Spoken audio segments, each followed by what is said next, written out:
TPI โพลีนพาวเวอร์จำกัดมหาชนพลังงานทดแทนสะอาดและสีเขียว Clean and Green Renewable Energy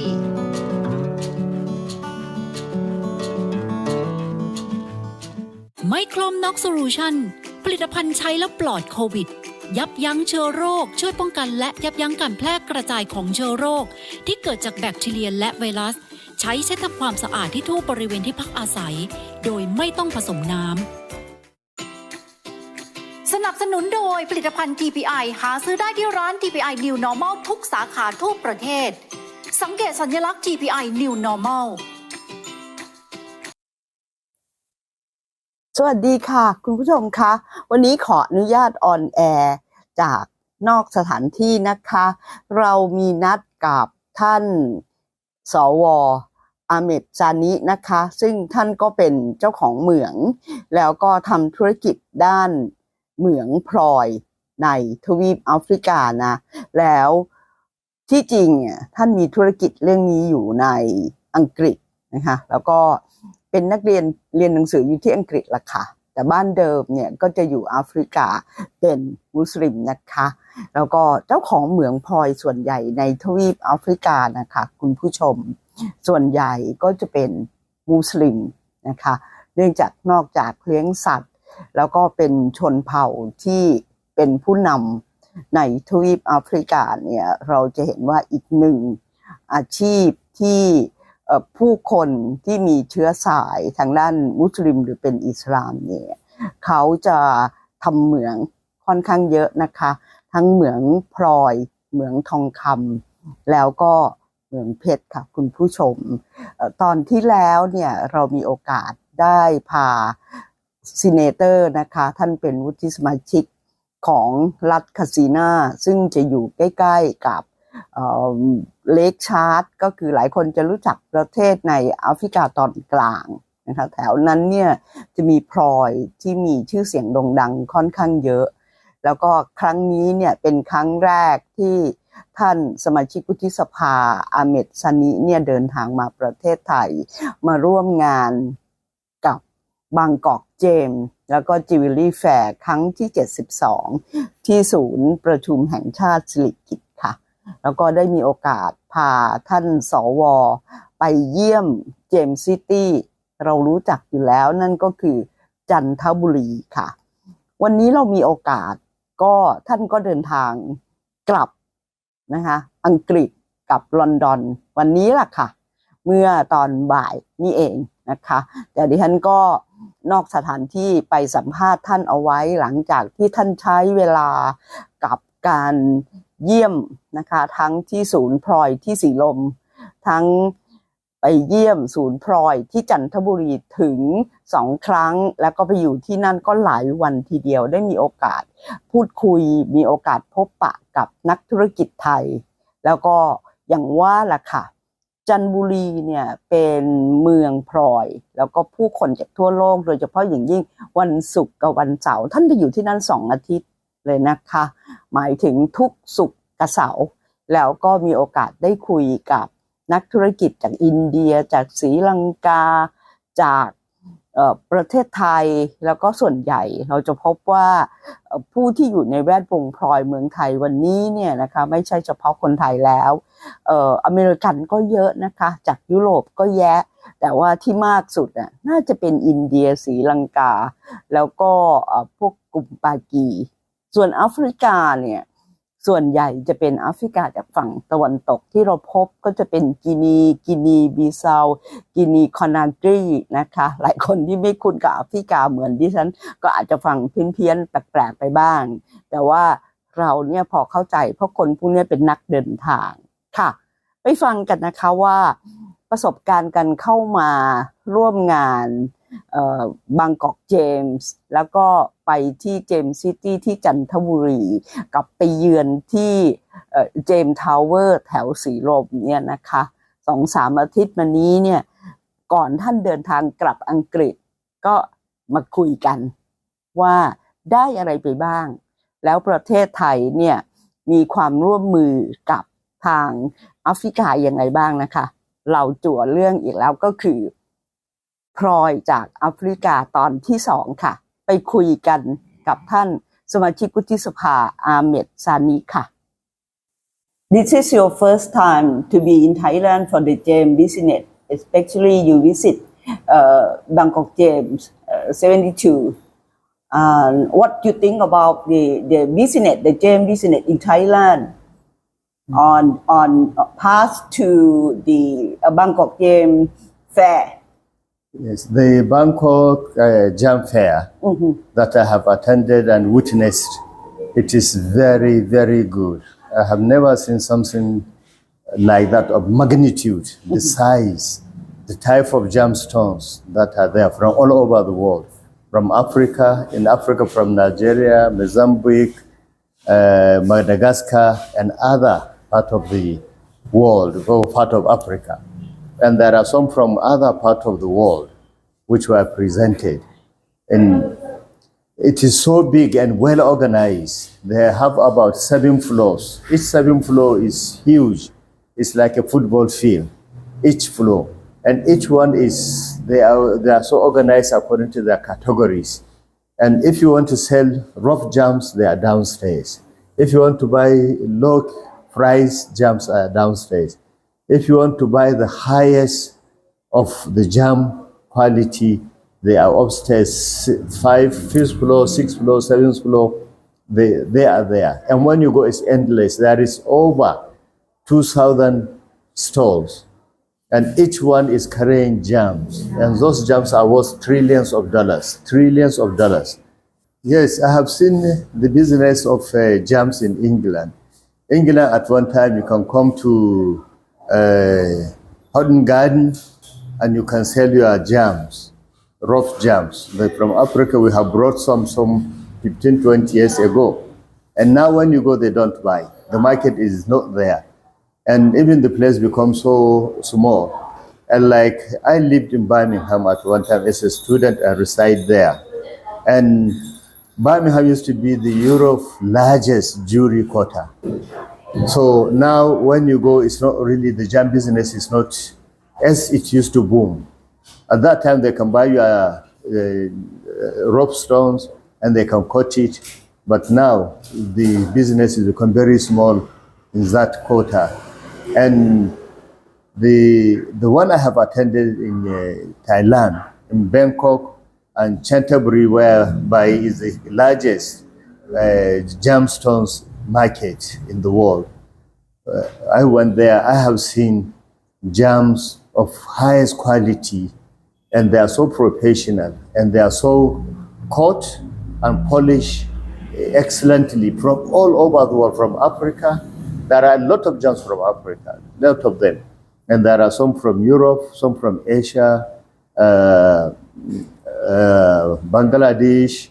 Afghanistan, Pakistan, Sri Lanka. And there are, in the market, there are variety or all nationalities are there from all those countries. And they are all doing the jam business. There are some, even from Africa, from Guinea, a lot of people from Guinea, in Thailand, in Bangkok, in Canterbury, doing business and making living out of this jam business. So the market is huge, and it is what impresses most was the organization, how it is organized. Both markets, the one in Bangkok, where this exhibition took place in the Queen Sherry Palace or Conference Center,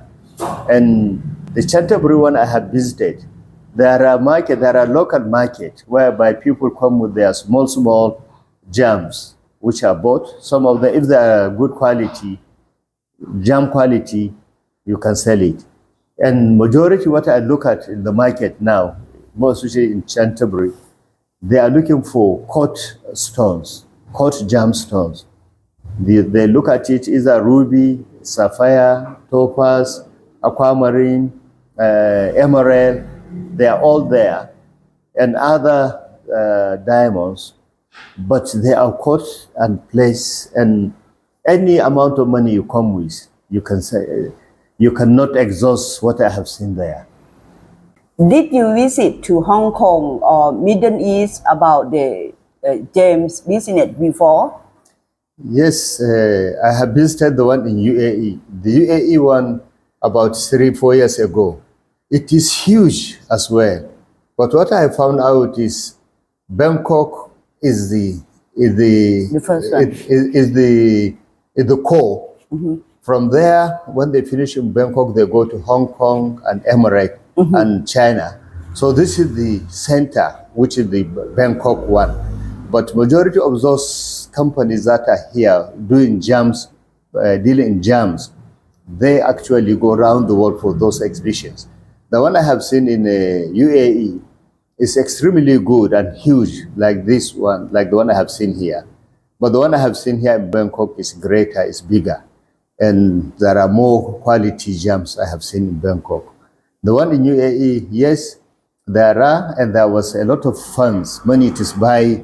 jams. And that market is slightly higher in terms of price.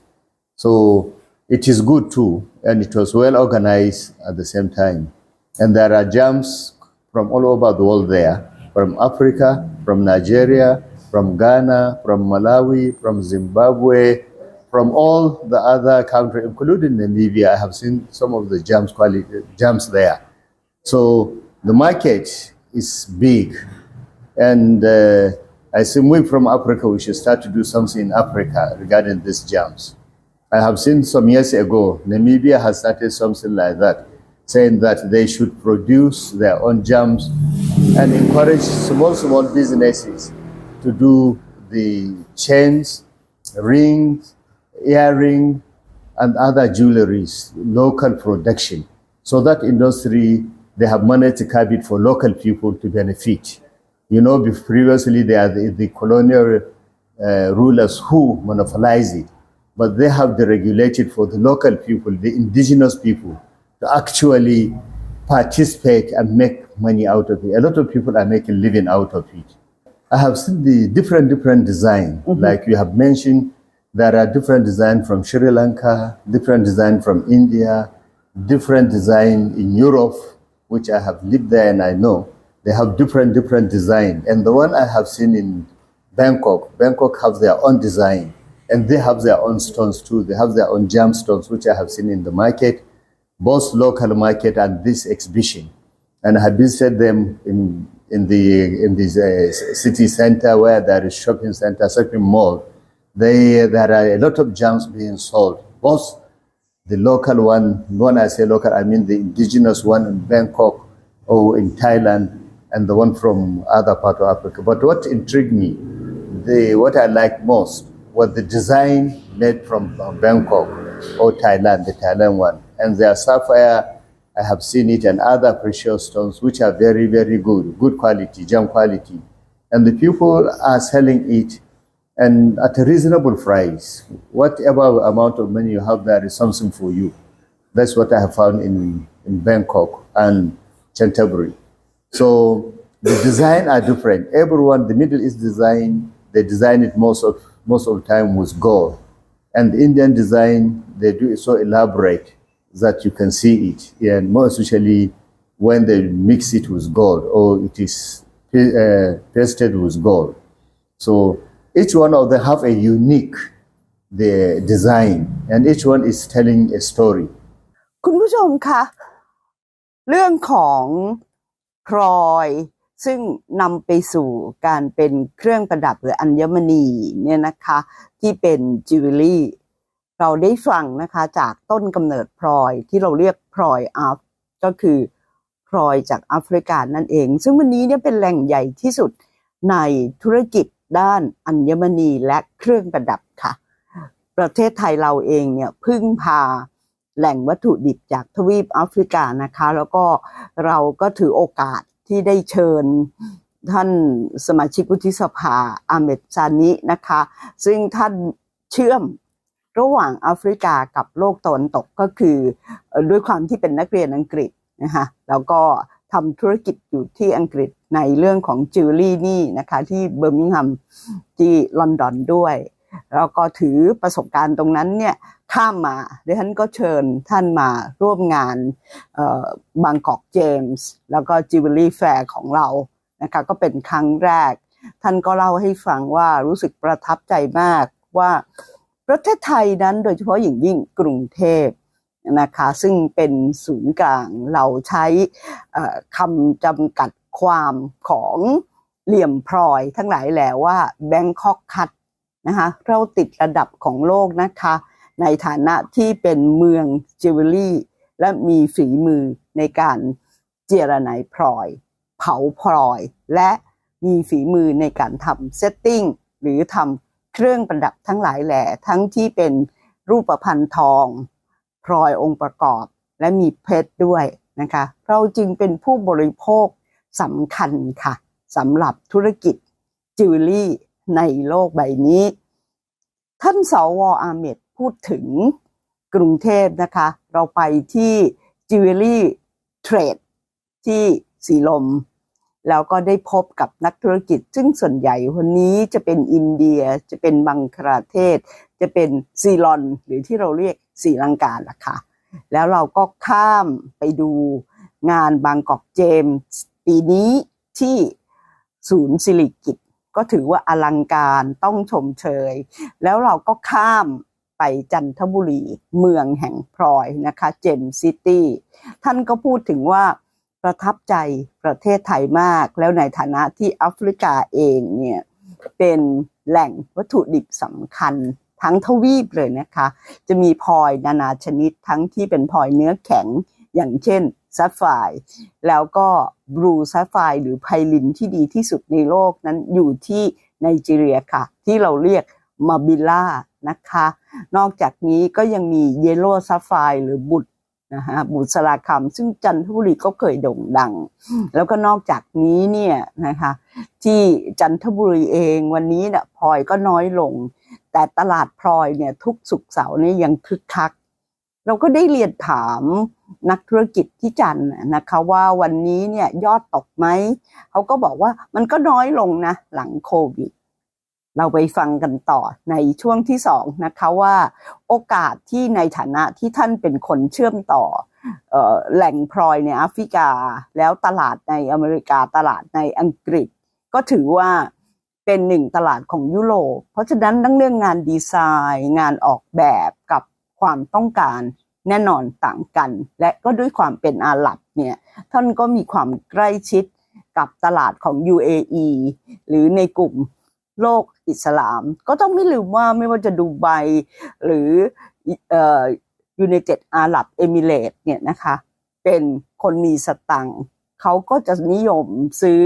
เครื่องประดับต่างๆเราพักสักครู่ค่ะเดี๋ยวไปฟังในช่วงที่2กันนะคะว่าท่านให้ความเห็นเรื่องของพลอยจากแอฟริกาซึ่งจะทำประโยชน์ให้กับธุรกิจพลอยในประเทศไทยอย่างไรบ้างไปพบกันในช่วงที่2ค่ะ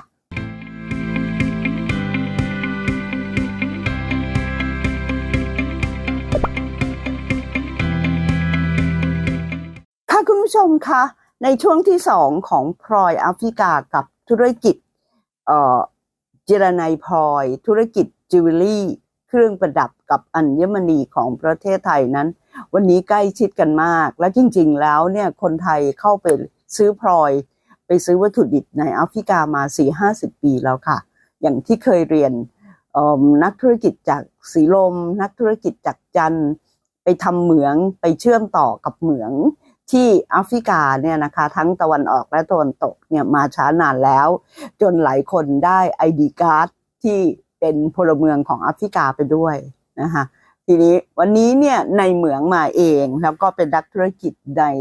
ระดับสากลก็คือมีธุรกิจอยู่ในอังกฤษด้วยแล้วก็แทบจะเป็นBritish Citizen เราไปฟังกันต่อค่ะว่าท่านสว.อาเมดซานิมีความเห็นอย่างไรกับการที่ท่านเพิ่งเข้ามาครั้งแรกในประเทศไทยแล้วดิฉันเองก็พาไปดูในทุกระดับนะคะนอกจากนิทรรศการแล้วก็พาไปดูแหล่งพ่อค้าพลอยหรือที่ค้าพลอยดิบพลอยสำเร็จรูปไปดูโรงงานแล้วก็มาดูร้านค้าย่อยในตลาดช้อปปิ้งมอลล์ต่างๆทั้งที่ในช้อปปิ้งมอลล์ระดับใหญ่ๆซึ่งก็จะมีเคาน์เตอร์ที่ขาย งานอัญมณีในทั้งที่ราคาแพงหลักแสนหลักล้าน จนกระทั่งถึงเป็นเขาเรียกเป็นเครื่องเงินนะคะก็มีในตลาดที่เป็นระดับกลางและในตลาดล่าง เพื่อให้ความรู้กับท่านสว.อาเมดซานิว่าท่านจะมีความสัมพันธ์ยังไงเนื่องจากว่าท่านเป็นสมาชิกวุฒิสภาด้วยแล้วก็เป็นผู้หลักผู้ใหญ่ของรัฐบาลไนจีเรียแล้วก็เป็นผู้นำมุสลิมของทวีปแอฟริกาตรงนี้ก็จะช่วยได้เยอะกับธุรกิจด้านอัญมณีของประเทศไทยได้ฟังกันต่อค่ะว่าท่านมีความเห็นในการที่มาสำรวจตลาดประเทศไทยอย่างไรบ้างนะคะ You can see that in fact mostly now the raw material or the resources of the gems business is from Africa. What you think that Africa can gain? You want to be only the love stone, or because we don't see much about the setting or the jewelry in Africa, no matter what, in East Africa and in West Africa. What your idea on this? Yeah, my idea on this is we should follow like what Zimbabwe did. It encourages the local people, the local indigenous in Zimbabwe to start producing their local design and local industry in gems. There is a lot of opportunities in Africa. We just bring the raw material to Bangkok, to Europe, to Asia, to India, to UAE for sale. We should be actually encouraging people, or the government should have a policy that certain number of people should be trained every year or every month on gem quality, how to first identify it, and second, how to come and coat it and polish it, training how to coat and polish, and design. We don't have much design. Like I bought some in Nigeria. Emirate. When I brought it here, it was not caught properly. There is no reflection. So we have to train people to. It's an industry that will take a lot of people out of employment. Once people know how to get it from the mines and how to come and polish it, how to table it, how to polish, how to cut it and polish, how to make rings, chains, and other jewelry. It will be a great business. I think, yes, as we have learned from Thailand, most Bangkok and Canterbury, I have visited those two major cities. Nigeria will benefit greatly. We have a lot of gems from Ibadan, in Nigeria, in Katsina, in Nasarawa State, in Mambila, the sapphire of Mambila is one of the best in the world, more especially the blue sapphire. People are looking for it. The whole world is looking for it. If you have it, it's money. So the government should try to make an industry out of it. The industry in terms of set off the production, and at the same time training people how to cut, how to even extract the precious stones without damaging it. Because now the way it is coming out, it is damaged. When you bring it out, it's worth nothing. It's worthless. A gem which will be worth $10 million or $5 million will be shattered, it's worth nothing. So the government have to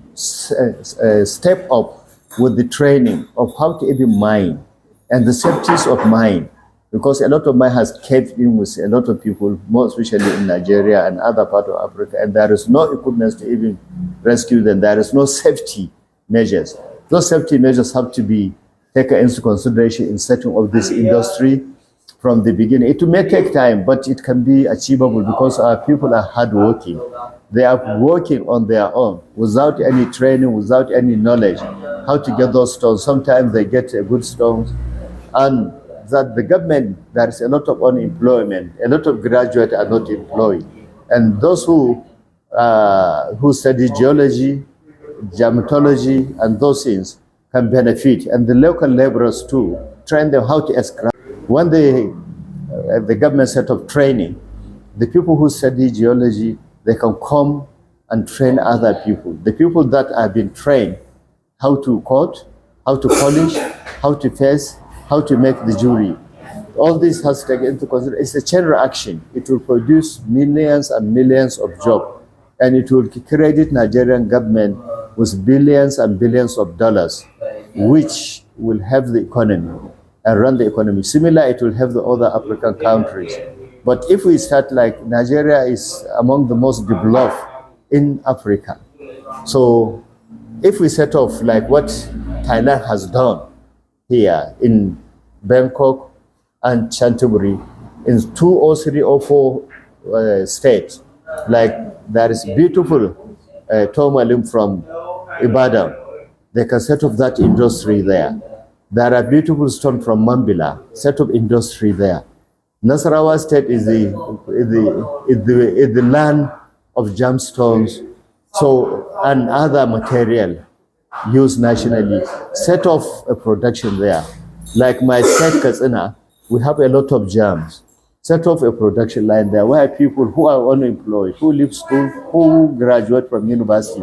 can get a job. And the job, it will be hands-on training. All those who do come out from Polytechnic to train people how to do this gem quality, how to produce the gem quality. The industry will boom, the economy will boom, and a lot of biases will be reduced because people has got something to do. People are doing what they like and what is giving them income, what is protecting their dignity. So we should try to encourage and set up the industry properly. It should be properly done and managed, that we can compete with Thailand, with Hong Kong, with UAE, and America too. The Tiscon exhibition that they produce, and they have the majority of a lot of stones. So Nigeria too is not behind, and Africa, other African is not behind. The beauty of Nigeria is a virgin land. It has never been mined before. So whatever you are looking for, you start getting it on the surface. If it is gold, you just see it on the surface. When it rains, you wash it, you have a gold. If it is a stone, sometimes the rainwater has washed it and it is just on the floor, you pick it up. And anything you are looking for in terms of gem quality, the maximum you do 7 meters, you start to get some gemstones. So I think we should, the government should try to encourage that industry. If they need help,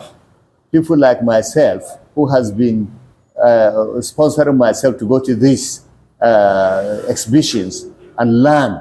how it is done, involve us. We will certainly help, because it will help the government, it will help the unemployment, it will help the economy, it will boost the national GDP. So we are ready to help and cooperate with the people we have here in Thailand, because they are ready to help Nigeria move forward. Because in Africa, everything is neglected. So if we join venture or bilateral relationship with Hong Kong, even Bangkok, and Thailand in general at the country, we are going to benefit more, because they are well advanced in terms of technology. They have the technology in not only in cutting and designing the gemstone or the chains or whatever jewelry. I think they have knowledge of design, they have knowledge of the industry. The English problem is a small thing, which can be overcome. Yeah, people can be trained here how to speak English, or on their Google, on their telephone. If they want to ask something, they can do. And let's have the relationship and interchange between Nigeria and Thailand, that the people who are interested or who have knowledge in this industry can go there and train, maybe 3 months, 6 months, come back and send people here to see how it is done, to see how the market is. Not only government official, pick people within the business environment. They are the ones who are going to develop the industry, because they have interest in maintaining their income and dignity. So they are going to give a lot of their time and their resources they will employ, and they realize this is something that is going to give them income. And when they have income, it protects their dignity. They can look after their family. They have something meaningful to do. So it will be very good experience to bring the relationship between the two countries, Nigeria and Thailand, in the gem industry. And not only jam industry, like I said, other factors, but the jam is the biggest. In Nigeria, we produce so much every day. There are so much produce. Some of it is illegally mined. Some of it is legally mined. And this is if it is coordinated properly, like I said earlier on. Government will generate billions of dollars, it will contribute to the economy, just the gemstone. Not only, not even when included the other minerals, like manganese, which we have, like bauxite, which we have in abundance, which will be in trillions of dollars industry if we include with the jam. So it's something that the government ought to take it serious and set up a proper relationship, PPP, between the private investors and the bilateral relationship we have with Thailand, and the people who are right in the market, who are doing this business. Train them, not just go and kick them out there, illegal miners. No, they have gained some knowledge. Tap their knowledge. You set up, let them form a cooperative for those. Let them be paying government taxes for what they have produced. At the moment, the government is losing because it's not set up properly. There is no structure. It's only some of the governors will go and kick the illegal miners out. Sometimes not only illegal miners, you have genuine license and you are being kicked out. There is within the embassy, the embassy staff in both. I know that Thailand have an embassy in Abuja, and we have embassy here too in Bangkok. So the people that are here, like the trade in the embassies, there are trade counselors or trade officers. They should actually not sit in the office, come out, know what is there, that they can relate between the two countries. And the businessmen coming from Nigeria to Thailand, let them be able to go to the embassy and know their presence, that yes, we are here for business, and these are the type of business we are doing. And let the embassy encourages them. Don't see them as a pest or this. If there is that correlation, that people who genuinely come for business and they mean business and they're here for the business, let the embassy encourages them. And let the embassy go around and see what are the benefit of having a relationship with Thailand here. What technology can we take? What advantages of this relationship is? And encourage it back home. Interrelate the business environment. If we interrelate the business they are already ahead in jam. They are one of the best in the world. And they're the biggest market in the world now in jam industry.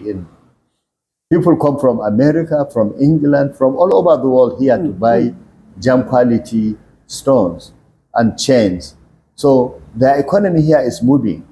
and the agriculture is there. Nigeria have a vast agriculture. Nigeria can feed the whole Africa, and that industry should be restructured and see how we can implement or borrow from the Thailand what they are doing in agriculture, what they are doing in the jam industry, how we can help. The two embassies can correlate and produce this what we have, this what our businessmen have. Can you identify some genuine businessmen from your country that can do this, that we can correlate with them? Agriculture is the backbone of any country. Any country who cannot feed itself is actually at the mercy of the people who supply them with the food. So Nigeria, if we take that into consideration, we will go very far. And it's just the relationship between the two countries, the two embassies. There has to be correlation. There must be communication. There must be interaction, to interact with each other and know what we have in Thailand and what we have in Nigeria, how we can marry the two together and develop that industry. That's what the embassies should do. ค่ะคุณผู้ชมคะธุรกิจของสวยงามเนี่ยนะคะเป็นอุตสาหกรรมของโลกเลยทีเดียวแล้วก็หมายเลขต้นของโลกคือประเทศไทยเรานี่เองท่านสมาชิกวุฒิสภาอาเมดซานินะคะบินตรงมาจากอังกฤษแล้วก็จะกลับพรุ่งนี้แล้วล่ะค่ะก็คือวันที่ท่านได้ดูเนี่ยท่านเดินทางไปแล้วนะคะกับลอนดอนก็พูดถึงเรื่องของความร่วมมือระหว่างทวีปแอฟริกาทั้งในแง่ของการทูตในแง่ของการค้าและอุตสาหกรรมอัญมณีกับ เครื่องประดับเนี่ยเป็นธุรกิจระดับแสนล้านท่านก็เห็นว่ารัฐบาลของท่านรัฐบาลของแอฟริกันยูเนียนแล้วก็ตลาดใหญ่ในยุโรปในอเมริกาเนี่ยก็มีความสำคัญและด้วยความเป็นมุสลิมเนี่ยนะคะเป็นผู้นำด้วยก็จะมีสายสัมพันธ์ที่ดีกับ UAE หรือตลาดในตะวันออกกลางซึ่งเป็นแหล่งของกลุ่มอิสลามกลุ่มอาหรับนั่นเองนะคะเดี๋ยวเราไปทิ้งท้ายกันค่ะในท้ายรายการว่าเครื่องประดับไทยอัญมณีไทยซึ่งเป็นอุตสาหกรรมนำเข้าเงินรายได้ให้กับประเทศไทยนับแสนล้านนั้นเราจะขยายความร่วมมือกับทวีปแอฟริกาซึ่งเป็นแหล่งพลอยไม่ใช่แค่เราเรียกพลอยอัฟนะคะแต่เป็นแอฟริกาซึ่งสามารถสร้างเม็ดเงินให้กับคนไทยและคนแอฟริกามหาศาลเราต้องทำธุรกิจแบบวินวินค่ะพักสักครู่ไปสรุปท้ายกันในช่วงที่3ของพลอยแอฟริกาค่ะ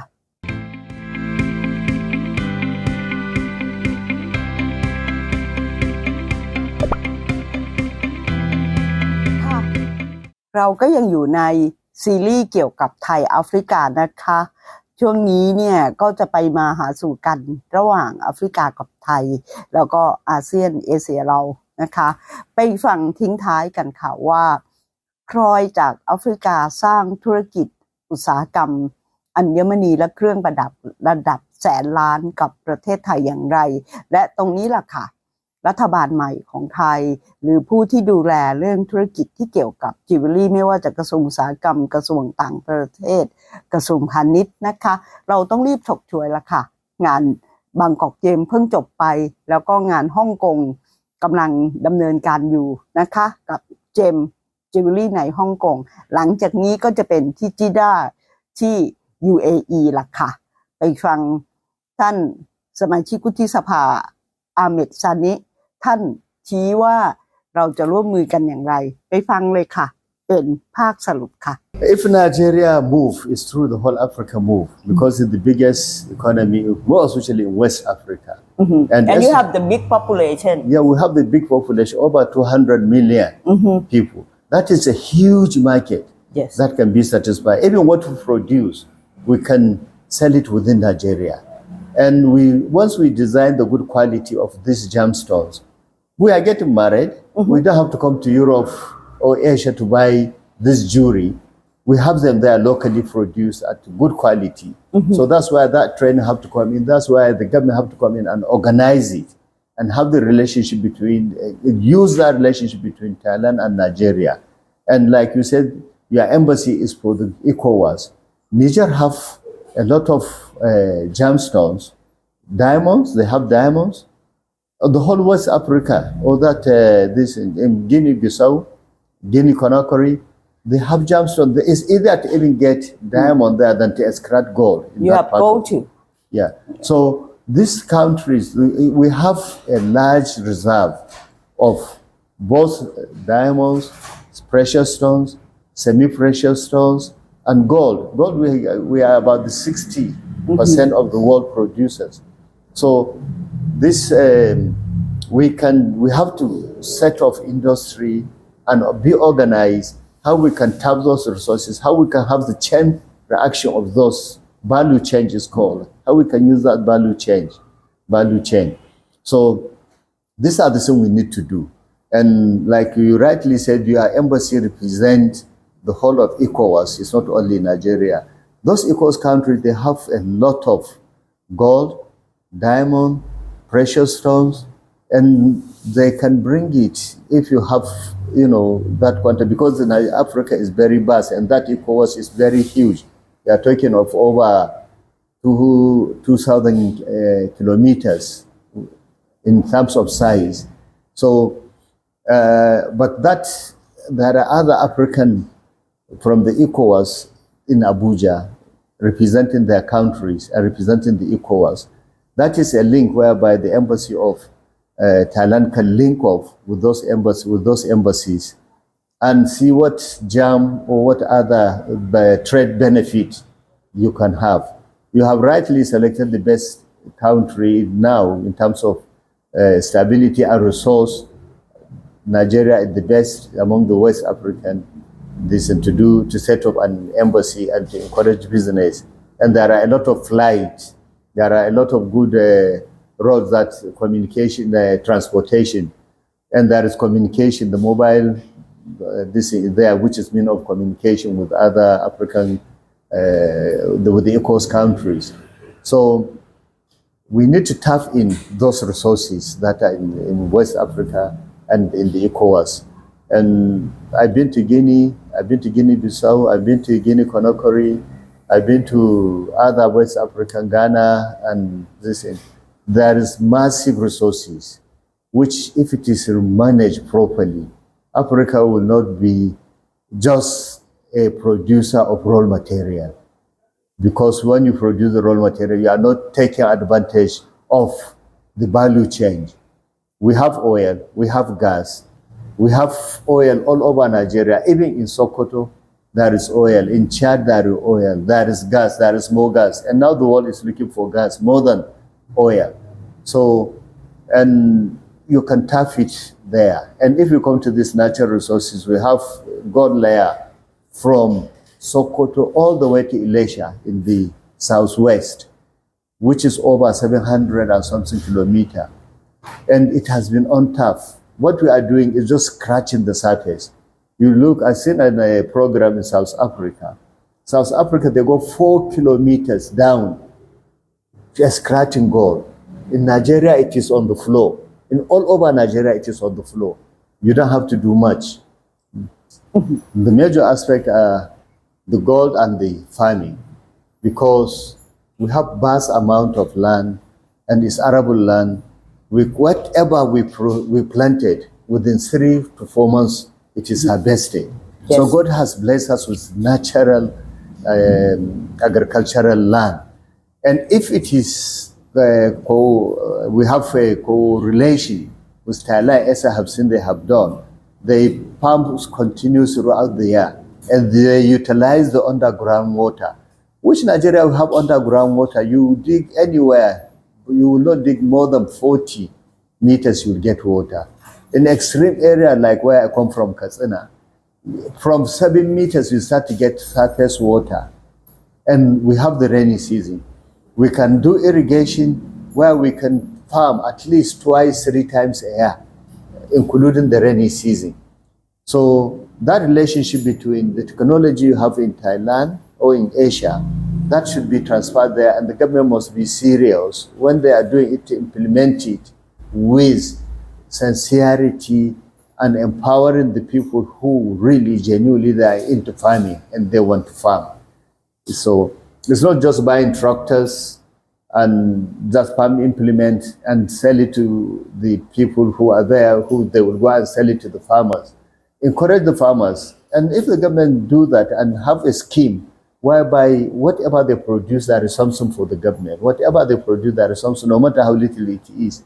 The small accumulate and make something big. So the government have to do that. And in the jam industry, that is where we have vast resources in terms of mining. In mining, even oil is being mined. We have even gas. We have gas in all over Nigeria. ค่ะคุณผู้ชมคะนอกสถานที่นะคะเนื่องจากว่าท่านสมาชิกวุฒิสภาอาเมดซานินะคะเป็นสวของ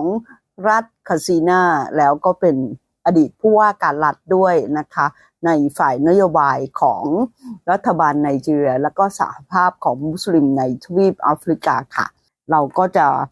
นำเรื่องราวดีๆที่เป็นประโยชน์กับธุรกิจและอุตสาหกรรมของประเทศไทยธุรกิจอัญมณีและก็จิวเวลรี่เครื่องประดับเป็นรายได้มหาศาลจนทำให้ประเทศไทยเป็นหมายเลขหนึ่งของโลกค่ะโปรดติดตามมิติโลก World Vision ว่าด้วยเรื่องซีรีส์ของแอฟริกาตอนต่อไปนะคะยันได้มีโอกาสพาท่านสว.สานิไปพบกับท่านศาสตราจารย์ประโมท นครทัพไปมหาวิทยาลัยรังสิตของท่านดร.อาทิตย์อุไรรัตน์ความสัมพันธ์เหล่านี้เนี่ยล้วนแต่เป็นเม็ดเงินมหาศาลทั้งในแง่ของอุตสาหกรรมพลอยอุตสาหกรรมอัญมณีอุตสาหกรรมเครื่องประดับและอีกเรื่องหนึ่งที่สำคัญคืองาน ด้านการศึกษานะคะเขาเนี่ยแอฟริกาทั้งทวีปเนี่ย1,400 ล้านกว่าคนเนี่ยพร้อมจะส่งคนมาเรียนกับเราวันนี้เด็กไทยลดน้อยลงเราสามารถเป็นแหล่งให้การศึกษาให้การฝึกอบรมกับลูกหลานของคนในทวีปแอฟริกาได้โปรดติดตามมิติโลกในตอนต่อๆไปที่สวนภูมิทีวีพบกันจันทร์หน้าเวลาเดิมนะคะสวัสดีค่ะ